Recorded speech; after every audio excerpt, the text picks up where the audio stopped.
And welcome to this session of the OMFS Survival Guide on managing facial wounds.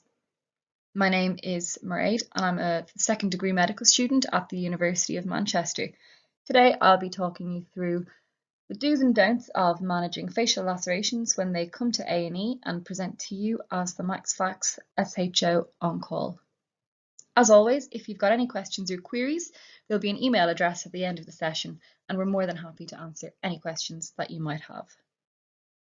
The aims and objectives of this session are to help you to understand the theory of suture techniques and wound closure, and also to learn how to apply these techniques in some clinical cases. We hope by the end of the session that you'll be able to understand the anatomical considerations when you're assessing and closing a facial wound, and that you'll learn how to achieve optimal wound closure on the face. By the end of the session, you should be able to tell which wounds are more complex and might need to go to theatre for closure. Finally, we hope you'll be familiar with the different modalities of achieving hemostasis in facial wounds. Without any further ado, we're on to case 1. The scenario is that you're on call overnight when a 21-year-old male attends accident and emergency with a facial laceration. He's been assaulted whilst he's on a night out, and they tell you that he's medically fit and well. As with every clinical case, it's always important to get more information about the patient. The observations are a really good tell as to how well the patient is in themselves and as to their stability. Looking at this patient's observations, his SpO2 is 98% on air, and his blood pressure and heart rate are normal. His respiratory rate and temperature are also normal, and these are all encouraging signs suggestive that the patient is reasonably stable and therefore fit to have their wound closed. Some more details that you might like to gain are when and where the injury was sustained.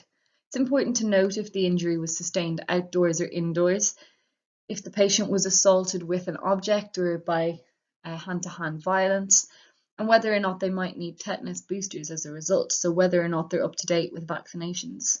The mechanism of injury is also important.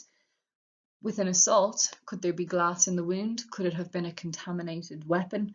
And these are all important things to know in terms of your management and follow-up of these patients. What should take precedence over your management are any other injuries that might be more severe.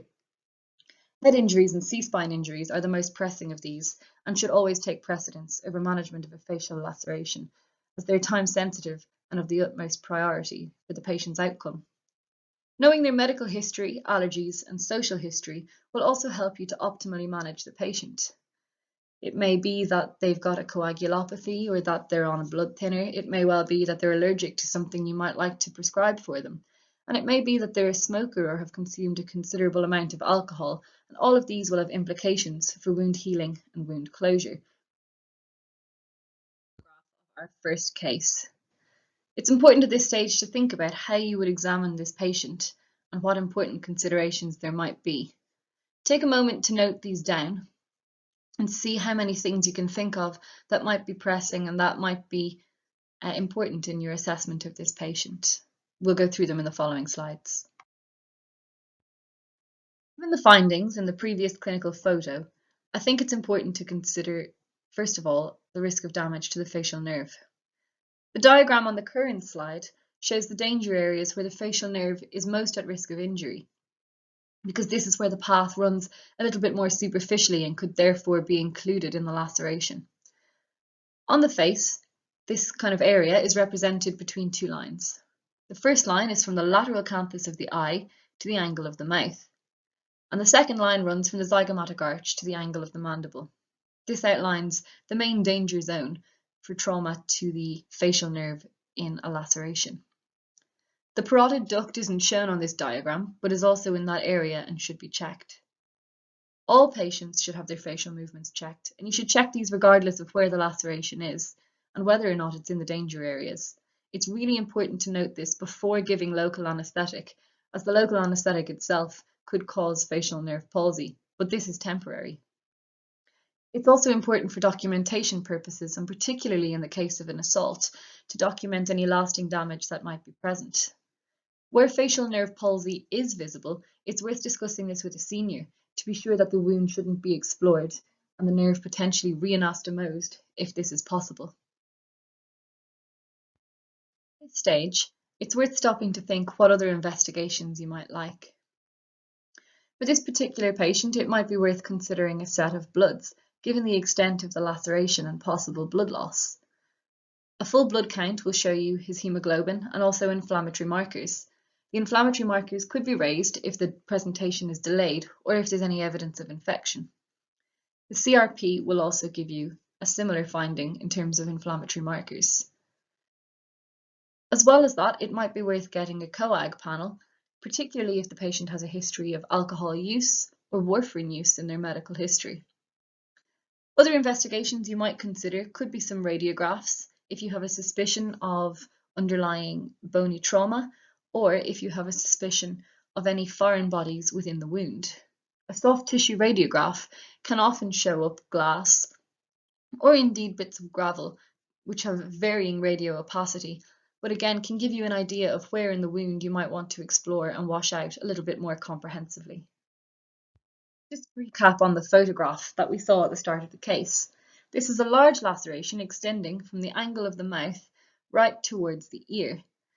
It crosses directly through the danger zone for facial nerve damage, and although it's not immediately obvious from the photo whether this is present or not, it would be really important to check this. It would also be worth having a look intraorally to see if it extends intraorally and to see if there's any obvious intraoral damage to the parotid duct. Have a think about how you might go about closing this wound and what approaches you might take. We'll discuss these on the next slides. The mainstay of management for a facial laceration is washout and closure of the laceration. This could be done under local anaesthetic, and for more extensive wounds it's sometimes done under general anaesthetic for better lighting, a better exploration, and more comfort for the patient. In this instance, if you were to close it under local anaesthetic, you would first of all wash and debride the wound, and then you'd close the laceration with sutures. Once you've washed the wound out thoroughly with saline and prepped it with either 50-50 iodine or chlorhexidine, it's time to consider how you'll approach closing the wound. Take a moment to think about what size and material of sutures you might use and what suturing techniques you might use for deep closure and superficial closure. We'll discuss the importance of using the two different types of closure in later slides. Typically, for the deeper closure, we would approach this with a 3-0 or a 4-0 resorbable suture, and the most common of these is Vicryl. The larger the suture, the greater the tension you'll get across the wound. However, sometimes within these wounds, a 3-0 Vicryl can be quite large and can tear through the tissues a little bit more easily than a 4-0. Generally, I would use Vicryl in preference to Vicryl Rapide because it holds that wound tension for longer as it resorbs more slowly. For the superficial closure, a very fine suture should be used. There should be no tension across the wound because your deep sutures should have already removed this from the wound edges.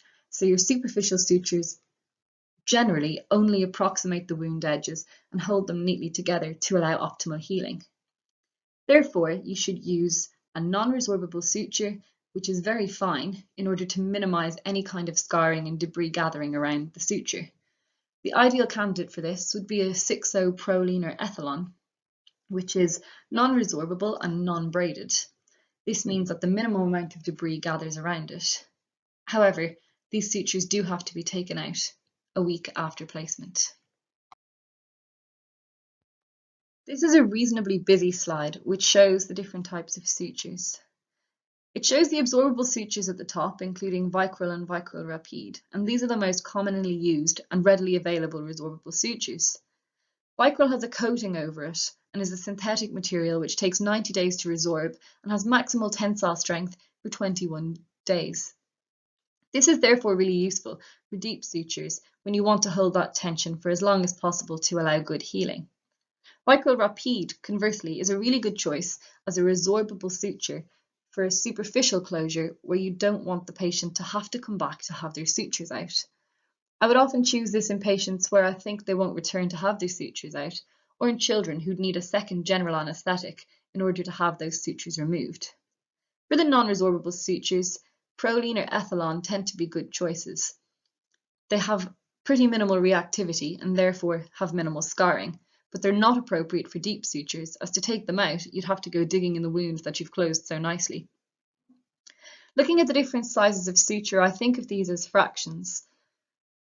A 1 suture or a 0 suture is quite a large suture, whereas a 2-0 suture is like a half of that, and a 6-0 suture compares to a sixth of that. That's the easiest way to remember it, and it means that the bigger the number over the 0, the smaller the suture. However, size 0 and size 1 sutures are also available, so it's important not to confuse these. As you can see, a 6-0 suture tends to be the one we use on the face, but a 5-0 is equally appropriate. You'll be familiar with a 4-0 and a 3-0 suture from suturing in the mouth, and these are good for deep closure and as well for intraoral closure. Now that you've chosen your sutures, it's time to consider what techniques you might use to close the wound. Deep closure is done with a resorbable suture in what looks like a mattress suture, where you enter deep and come out superficially on one side of the wound, and then enter superficially and come out deep on the opposing side. This should bring the edges together in a nice mattress stitch, which approximates your wound edge as well and enables you to get tensionless closure across the top of your wound superficially. For a traumatic laceration, simple interrupted sutures tend to be the best suture to use. This is because it lets you pull together the bits that are perhaps more ragged and less linear, and allows you to approximate them neatly with individual stitches. You might notice in theatre that wounds are closed with a continuous suture, and this is because generally that's a straight wound with the edges well approximated in the first instance. A traumatic laceration requires a slightly different approach because you need to reapproximate the skin in the way that it was before the trauma occurred. And unfortunately, trauma doesn't always occur in a nice straight line. Once you've closed the wound in a manner in which you're happy, it's time to consider what you'll tell the patient in terms of post-operative instructions. On the next slide, we'll consider the instructions that you should give for the facial wound and for the sutures. But it's also important to consider anything you might need to prescribe. For an injury caused by a bite or a particularly dirty injury that's down to bone, it's worth considering prescribing some antibiotics for a week. This is particularly important in terms of a bite wound because these are quite dirty and become infected quite readily. The other thing you can consider prescribing is chloramphenicol ointment. This is a 1% eye ointment which they apply to the laceration with a clean cotton bud 3 times a day until the stitches are removed. These are worth considering as nice adjuncts to help the wound to heal and to prevent infection. And on the next slide, we're going to talk about how they should manage the facial wound itself. But take a second first to think about what instructions you might give the patient in terms of the aftercare. This slide summarises the post-op instructions for the care of the facial wound. I always tell patients to keep the wound dry for 24 hours.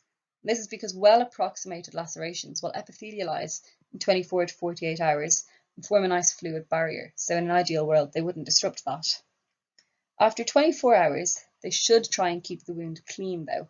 This is because the gunk and crust that gathers around the stitches forms a really nice environment for bacteria to gather and increases the bacterial load. So if they clean that, it obviously can help improve healing and decrease any delays that they can get with in that regard.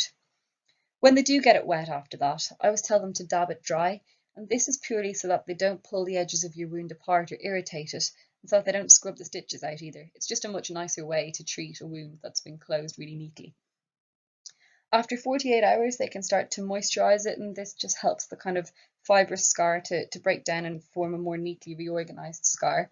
I kind of tell them to do that indefinitely for up to a year until that scar reorganizes and forms that nice white linear scar as opposed to the red scar that they'll get from the initial fibrous formation.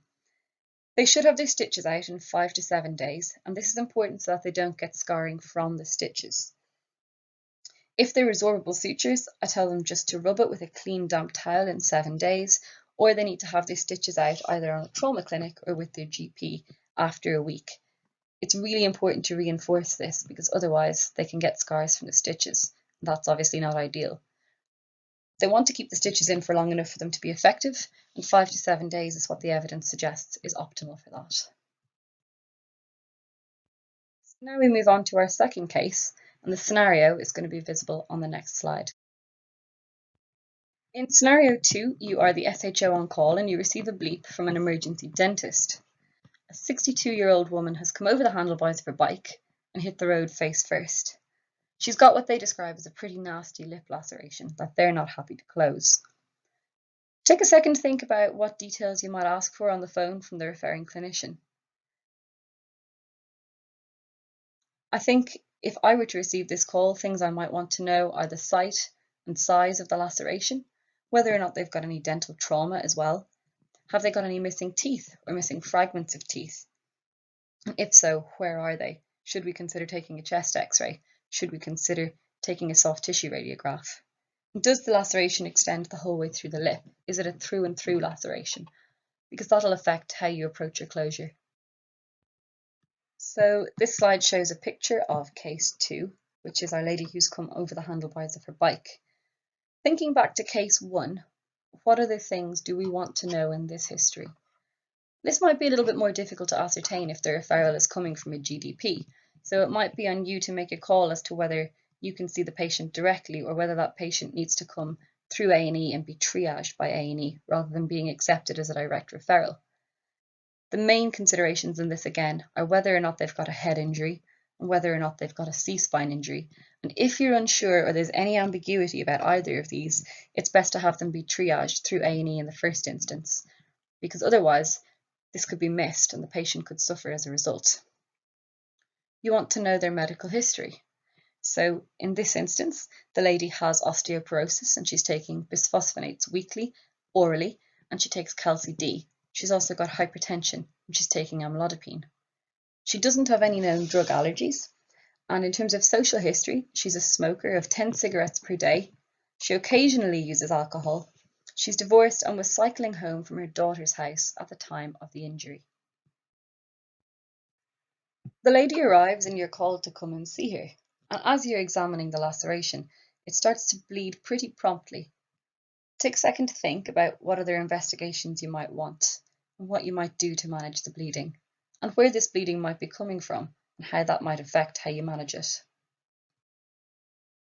From the previous photo, it doesn't look like there's any dental hard tissue missing. So in this instance, you may not need to get a soft tissue radiograph or a chest x-ray because you're not missing any bits of tooth. If the teeth are loose or if on your clinical exam you've got suspicion of dental trauma, it might be worth getting an OPT.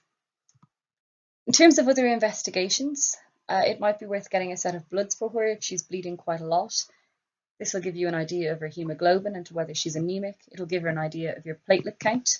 It might be worth getting a coag to see her propensity for bleeding and whether or not her prothrombin time is prolonged, which might be a consideration. She's got osteoporosis, so it's worth considering possible increased risk of fractures, but this doesn't tend to be such a big consideration in the jaws. In this instance, as the patient has some pretty profuse bleeding, it's worth thinking about the measures we might take to achieve hemostasis in patients who are bleeding. Your go-to resource for managing bleeding always should be pressure.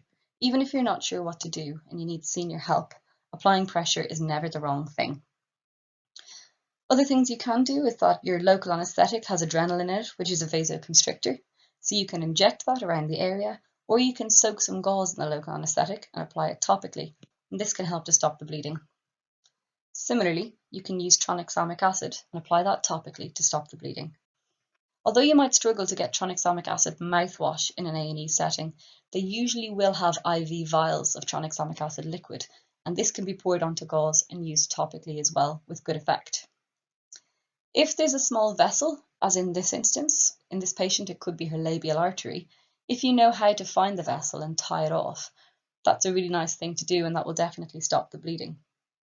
It does take a little bit more kind of skill in order to be able to identify the vessel and tie it off, but this is something with experience that you might learn to do or that you might see done in theatre and be able to learn how to do from there.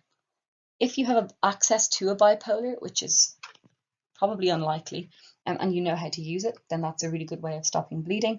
And finally, silver nitrate sticks cause chemical cautery, and you can use those topically, just rubbing them onto the site of bleeding to stop the bleeding, and that's really quite effective as well. So there's a number of tips and tricks that you can use. Obviously, with something like a bleeding socket, you can always pack and suture it.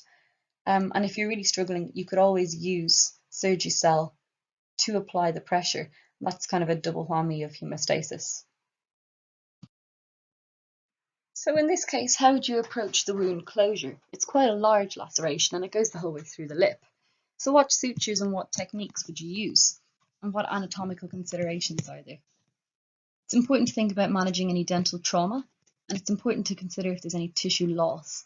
And if there's tissue loss, I would generally advise temporizing this and getting a senior to help or to review it if you're unsure what to do. Alternatively, you can approximate the edges as best you can, and you can apply a dressing such as Gelinet and bring them back to be seen by a senior during kind of daytime hours if it's overnight. In this particular case, she's gone through her vermilion border, and it's really important that that's lined back up properly in the closure, because if that goes back in the wrong place, it'll never be right, and the scarring will be pretty evident.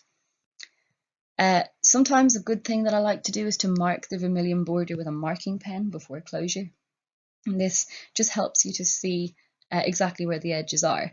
The other thing is you can mark it before you give the local, because when you give the local, you blanch the area and you can also distort where your vermilion border lies. Sometimes marking it with a pen before you do anything else can be a really effective technique.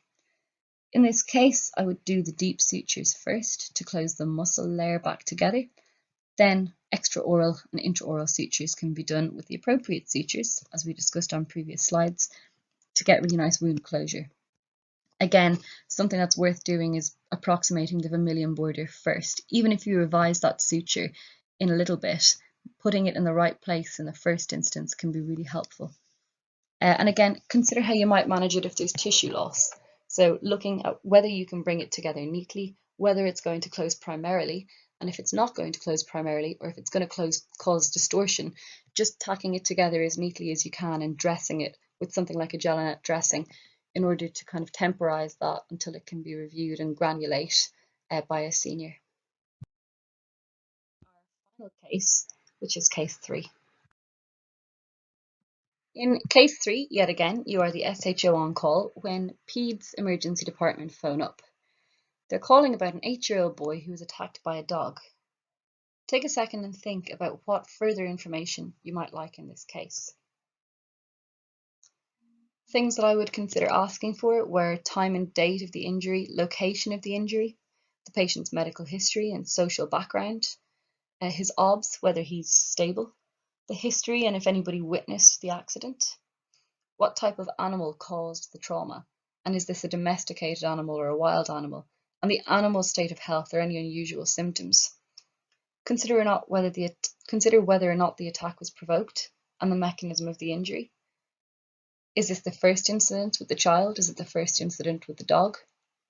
Worth asking what time the patient last ate or drank, and before you see them, asking A&E to keep them nil by mouth, because then you can make decisions regarding general anaesthetic and you haven't lost any time until you've reviewed the patient. It's really important that you get exact details because you'll need to raise concerns following this incident with the safeguarding team or the police or with social services, depending on the case. To elaborate a little bit more on the history, this was the family dog which attacked the child at home. He's got a medical history of asthma and he's tired but reasonably compliant with examination. They want to know if you can come and see him as they think it's really quite bad and would benefit from your expert closure. Final case, and as you can see there are some quite extensive lacerations on the child's face. Most concerning of these is the one to the left of the lip, which may have some tissue loss depending on how it looks when you assess it and try to bring the edges together, but he's also got some lacerations underneath his left eye as well as on the right angle of his mouth. Really important that you document all of the injuries in this instance and that you record kind of quite accurately what injuries he had, particularly as there may be a safeguarding concern down the line for this child. There are quite a lot of additional considerations in this case and in just general in pediatric cases. Really important to consider social concerns and is there a safeguarding issue here? You should think of this for every child that you see. You want to consider the child's appearance. Are they dishevelled or are they dressed appropriately? Does the child look clean? What's their body habitus like? Are they alert or are they kind of more floppy and passive? It's really important to find out where the dog is now. Are there other children at home who might be in danger from the dog? And how this is being managed, and whether or not a safeguarding concern has already been raised. You'll often find that A&E are very good at raising appropriate safeguarding concerns, but you should always check and highlight it so that these things aren't missed. In this particular instance, if the dog is still at home, it may not be safe to discharge the child until appropriate safeguarding concerns have been raised and dealt with. So again, that's another important consideration, even if you can't treat the child that night, that you need to consider whether or not it's safe to send them home. It's important to document the positive and negative findings for the wounds that the child had sustained. So the location of the wound is obviously important to note. Photographs and diagrams can be useful. If it's particularly severe, clinical photographs are really useful for future kind of possible litigation that might happen. The size, extent and depth of the injury, as well as the type of wound, so if it's a laceration, a puncture, an abrasion, a crush, a hematoma, avulsion of tissue, and the degree of kind of crush injury, devitalized tissue, and any other kind of involved anatomical structure. So if there's facial nerve damage, for example, that's really important to document in an instance like this. You want to know if there's any lymphadenopathy. You want to know if there's possible any foreign bodies in the wound, so whether or not there could be a dog's tooth in the wound, important to exclude. And you want to look for any signs of infection. This is important not only in terms of management of the laceration, but in terms of the timing of the child's presentation. So did they come within an appropriate time frame to A&E? Signs of infection would include redness, swelling, induration, any necrotic tissue or discharge, a localized cellulitis or a fever. With facial bites, it's important you look inside the child's mouth as well to exclude a through and through laceration. With all children, you need to consider the behavioural aspect. Is this something that can be treated under local anaesthetic, or is a general anaesthetic required? It's important not only to consider the child's behaviour but the extent of their wounds in this case, because although they might be compliant now, if they've got really comprehensive or really extensive injuries that need a proper washout and closure, will you get a better result under general anaesthetic? Or is this something where you can achieve a good result under local anaesthetic? I think in this particular case, arguably, a general anaesthetic would give a better result, as this is quite a lot to expect a child to endure under local anaesthetic, no matter how well behaved they are. And again, with all other lacerations, what type of sutures and what techniques will you use? Any further considerations for the mechanism of injury, although we've discussed that fairly extensively earlier in this slide. Just a little bit more on considerations in children. So if closing under local anaesthetic is possible, what adjuncts can you use to help you to gain optimal closure and to help you to manage the child? Something that I hadn't heard of before starting MaxFax jobs, which is really useful, is lat gel, and this stands for lidocaine, adrenaline and tetracaine. This can't be used on mucous membranes, it can't be used on ears, and it can't be used on digits. It takes half an hour to work, and you'll know it's worked because the skin around it will have blanched really nicely. I use this really as an adjunct to giving local anaesthetic, so I use the lat gel so that they don't feel me giving the local anaesthetic, and this has been really, really effective. Sometimes for a really small kind of 2mm wound that only needs 1 or 2 superficial stitches, the lat gel in and of itself can give sufficient local anaesthetic, but it's really important you check this before sticking a needle in the child, obviously. In some pediatric A&E departments, they'll sedate the child with Entonox, which is a form of nitrous oxide sedation. Some pediatric EDs can also offer ketamine sedation. You'll find that they're quite selective with the child that they'll offer this on, because the compliance really needs to be quite good in the first instance, and sometimes it can be a little bit tricky for them to have the resources to facilitate this, but in some departments they will, and it's a really nice adjunct to have if possible. And obviously your non-pharmacological adjuncts, so tell, show, do, keeping everything nice and calm, building a good rapport with the child, using an insulin needle instead of a long local anaesthetic needle to give the local, and all of these adjuncts can be really useful in just helping the child to remain compliant and calm, because if you can't keep the child kind of reasonably still while you stitch their face, that's potentially more dangerous than just giving them a general anaesthetic. But obviously if you can avoid a general anaesthetic in some instances, that's preferable. Another consideration in this case is the fact that it's a bite wound.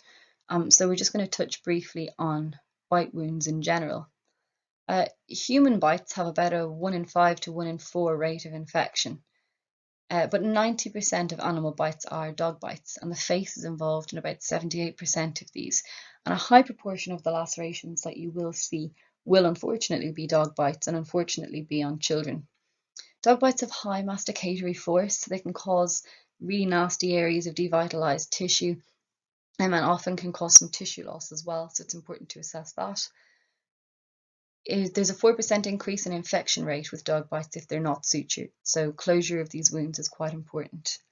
They really need a proper washout, so lots and lots and lots of saline, and what I often do is get a litre bag of saline for IV injection and use that whole bag to wash out the wound. So actually put the bag on a height and squeeze it out and use the bag itself to wash out the wound. And it's important to give prophylactic antibiotics as these are prone to infection. So in an ideal world, you'd give them a course of co-amoxiclav unless they're allergic to this. It's important that it's a beta-lactamase resistant antibiotic as well. So in this instance, I suspect it'll be a general anaesthetic washout and closure of this wound. If it's a general anaesthetic, as we've mentioned briefly already, it's important to keep the child nil by mouth, so they need to be starved for 6 hours before they have a general anaesthetic, and this is to reduce the risk of an aspiration pneumonia. And consider again, as we mentioned earlier, whether or not it's appropriate to do under local or whether a GA will provide a better result. If a child is having a general anaesthetic, to have their wounds closed, close it with Vicryl Rapide. It's important that you close it with Vicryl Rapide and not Vicryl, because that doesn't resorb as quickly. So if you close it with anything other than Vicryl Rapide, they may need another general anaesthetic to have the stitches out, and that's obviously less than ideal, as opposed to just mum or dad scrubbing the stitches out at home. So really important that you consider that as you're closing the wound, and that you ask for the appropriate stitch in theatre when you attend for the general anaesthetic. Consider antibiotics that you might give, so in this instance it'll be co-amoxiclav. I always calculate this by weight. It's quite straightforward to do, and the BNF has the appropriate weight recommendations for each formulation of co-amoxiclav. Obviously, if they're allergic to co-amoxiclav, you want to give an alternative, such as clindamycin. Topical antibiotics include chloramphenicol ointment, and this is again similar to what you'd give for most other lacerations. And again, the safeguarding considerations in this instance. So are the safeguarding team aware this is a dog bite injury by the family dog, so we need to make sure it's safe and appropriate to discharge this child home. With every pediatric patient you see, you need to think about the possibility of a safeguarding concern and the possibility of non-accidental injury, and make sure that these are safely excluded in the best interests of the child. So in this instance, I suspect it'll be a general anaesthetic washout and closure of this wound. If it's a general anaesthetic, as we've mentioned briefly already, it's important to keep the child nil by mouth, so they need to be starved for 6 hours before they have a general anaesthetic, and this is to reduce the risk of an aspiration pneumonia. And consider again, as we mentioned earlier, whether or not it's appropriate to do under local or whether a GA will provide a better result. If a child is having a general anaesthetic, to have their wounds closed, close it with Vicryl Rapide. It's important that you close it with Vicryl Rapide and not Vicryl, because that doesn't resorb as quickly. So if you close it with anything other than Vicryl Rapide, they may need another general anaesthetic to have the stitches out, and that's obviously less than ideal, as opposed to just mum or dad scrubbing the stitches out at home. So really important that you consider that as you're closing the wound, and that you ask for the appropriate stitch in theatre when you attend for the general anaesthetic. Consider antibiotics that you might give, so in this instance it'll be co-amoxiclav. I always calculate this by weight. It's quite straightforward to do, and the BNF has the appropriate weight recommendations for each formulation of co-amoxiclav. Obviously, if they're allergic to co-amoxiclav, you want to give an alternative, such as clindamycin. Topical antibiotics include chloramphenicol ointment, and this is again similar to what you'd give for most other lacerations. And again, the safeguarding considerations in this instance. So are the safeguarding team aware this is a dog bite injury by the family dog, so we need to make sure it's safe and appropriate to discharge this child home. With every pediatric patient you see, you need to think about the possibility of a safeguarding concern and the possibility of non-accidental injury, and make sure that these are safely excluded in the best interests of the child. So that's the end of the session on facial lacerations and wounds. Thank you so much for joining us, and I hope you found it useful. I hope you found it helpful, and I hope it gives you a little bit more information about how you're going to approach closure of facial lacerations when you start at the MaxVax SHO, and that you'll feel a little bit more comfortable in managing lacerations that are both simple and complex. If you've got any questions, please don't hesitate to send us an email on omfssurvivalguide@gmail.com. Thank you so much for listening. I hope you have a lovely day, and I hope you've enjoyed the session.